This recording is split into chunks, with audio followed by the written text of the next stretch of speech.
नमस्कार। पाकिस्तान अफगानिस्तान बॉर्डर पर अपने सैनिक मरवाने के बाद भी पाकिस्तान अब भी तालिबान को सपोर्ट कर रहा है। कोशिश ये कर रहा है कि हम अपने जो पड़ोसी है तालिबान उसको इंटरनेशनल रिकॉग्निशन दिलवा दें, तो उसके लिए एक इंक्लूसिव गवर्नमेंट बन जाए। ऐसी ही एक खबर आई कि पाकिस्तान के जो आईएसआई के चीफ हैं नदीम अंजुम, वो जाकर के मिल के आए हैं 3 लीडर्स से जो कि अफगानिस्तान के बड़े लीडर्स हैं। एक अट्टा मोहम्मद नूर, दूसरे अब्दुल रशीद दोस्तम, तीसरे मोहम्मद मुहाकिक।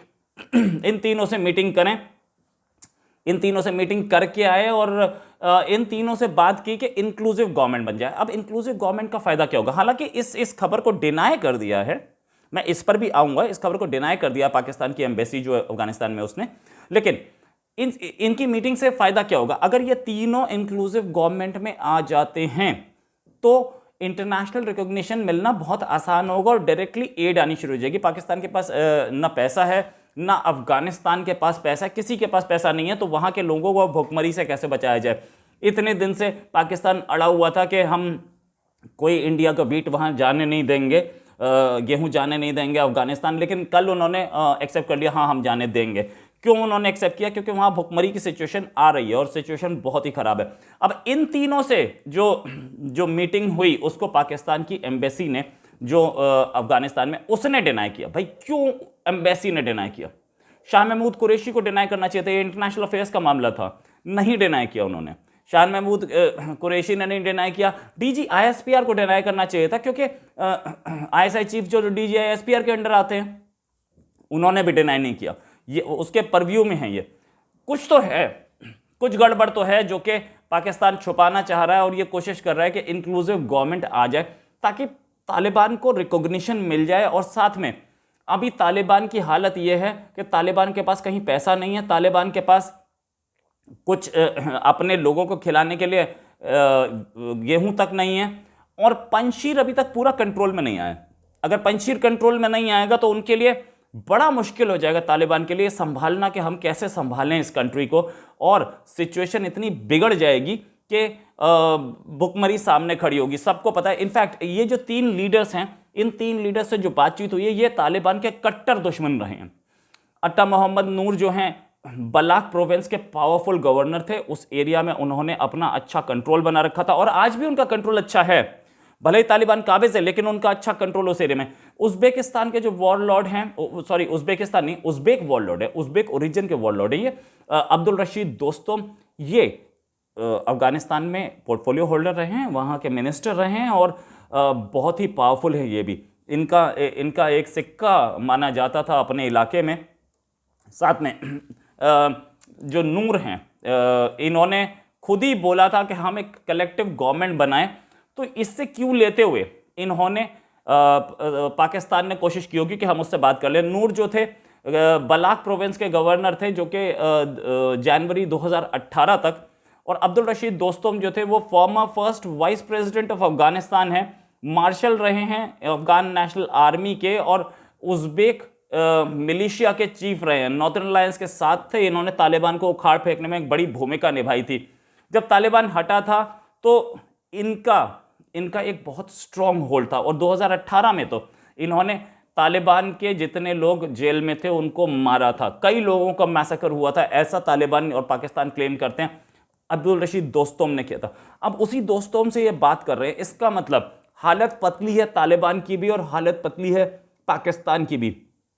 घबरा चुके हैं कि हमने कंट्री तो कब्जे में ले लिया, लेकिन अब इसे चलाएंगे कैसे? साथ में ये अट्टा मोहम्मद नूर और अब्दुल रशीद दोस्तोम दोनों ने जब आई थी तालिबान, तब बोला था कि हम तालिबान के साथ कर सकते हैं, हम तालिबान के साथ मिलकर बात कर सकते हैं, लेकिन हम सरेंडर नहीं करेंगे। हालांकि ये भाग गए वहां से, क्योंकि तालिबान ज़्यादा पावरफुल निकली, तालिबान भाग गए, लेकिन ये दोनों लीडर्स बहुत पावरफुल हैं। तीसरे लीडर जो मोहम्मद मुत्तकी हैं, वो भी नॉर्दर्न अलायंस के साथ मिलकर लड़ रहे थे और उन्होंने तालिबान को हराया था। उसके बाद प्लानिंग मिनिस्टर बने थे ये हामिद कारजाई की गवर्नमेंट में। ये तीनों जो हैं, ये तीनों अपनी छोटी छोटी मिलिशिया रखते थे, छोटी छोटी आर्मी रखते थे। तालिबान पिछली बार जब आया था उससे पहले, और अपने अपने एरिया में बहुत स्ट्रांग थे ये। इनकी इनका आज भी इन्फ्लुएंस है अपने एरिया में। इनको अगर ऑन बोर्ड लाया गया, ऑन बोर्ड मतलब इनको अगर लेके आया गया अपने कमांड में या तालिबान के साथ मिला के, तो ये लोग अमेरिका से भी एक लिंक रखते हैं। अमेरिका से लिंक इसलिए रखते हैं क्योंकि ये अमेरिका बैक्ड जो गवर्नमेंट थी, हामिद करजई की हो या अशरफ गनी की हो, उसमें ये मिनिस्टर्स थे और इनकी अच्छी जान पहचान है अमेरिका के अमेरिका की जो ब्यूरोक्रेसी है उसमें, अमेरिका के इन्फ्लुएंशियल लोगों से। ये कोशिश ये होगी कि ये अगर ऑन बोर्ड आ गए तालिबान की गवर्नमेंट में, तो ये वहां से एड दिलवा सकते हैं, पैसा दिलवा सकते हैं, वहां से हेल्प दिलवा सकते हैं, वहां से मिलिट्री इक्विपमेंट दिलवा सकते हैं, और तालिबान के ऊपर जो जो इस समय बैन लगे हुए हैं या तालिबान को जो पैसा अमेरिका ने बोला कि हम एड के थ्रू देंगे, वो सारा पैसा भी वापस आ सकता है।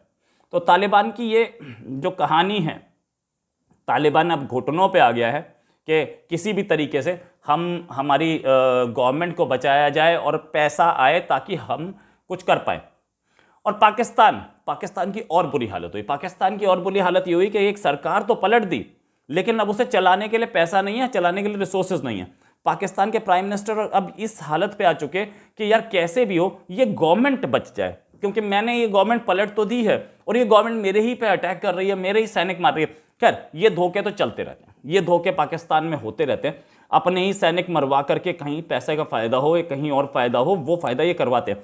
ये सारी चीजें क्या पाकिस्तान के आर्मी चीफ को नहीं पता है? सब पता है पाकिस्तान के आर्मी चीफ को।